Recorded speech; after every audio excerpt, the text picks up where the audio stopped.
সোনা সোনা মেয়েদের আমাদের এই এলাকায় নোয়াখালী কুমিল্লা চাঁদপুরে বলে সোনা হইল মেয়েদের পার্টস, গোপন অঙ্গকে বলে সোনা। কিন্তু ঢাকার দিকে আসো, সোনা বলতে বোঝায় ছেলের অংশ, ছেলের বক্কা। আমাদের দেশে কয় বক্কা, চ্যাং চ্যাং বক্কা, এটি কয়, বুঝছ? আর ঢাকাতে আইসা কয় সোনা।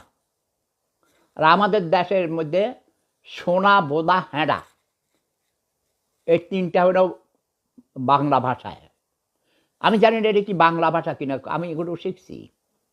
হ্যাঁ, এটা মাতৃভাষা। আমার মায়ের ভাষা ওইটা নোয়াখাইলা চাঁদপুরা মিল, এটা নোয়াখাইলা ভাষায় কথা বলে শাহরাস্তিতে। একজন কী লাগছে, এই শাহরাস্তি কেছে, শাহরাস্তিতে তো অনেক হিন্দু, তাদের কিছু বলবেন না। তুমি কেডা? মাসুদ আলম। হ্যাঁ, ওরা যদি অসুবিধা করে সবগুলোরে নুনুর করা, ওদের নুনুর মাথা কেটে দিয়ে মুসলমান বানাই ফেলাও, তাই তো হয়। ওদের মুসলমান বানাইবা তো আচ্ছা, মেয়েদেরকে কেমনে বানাইবা?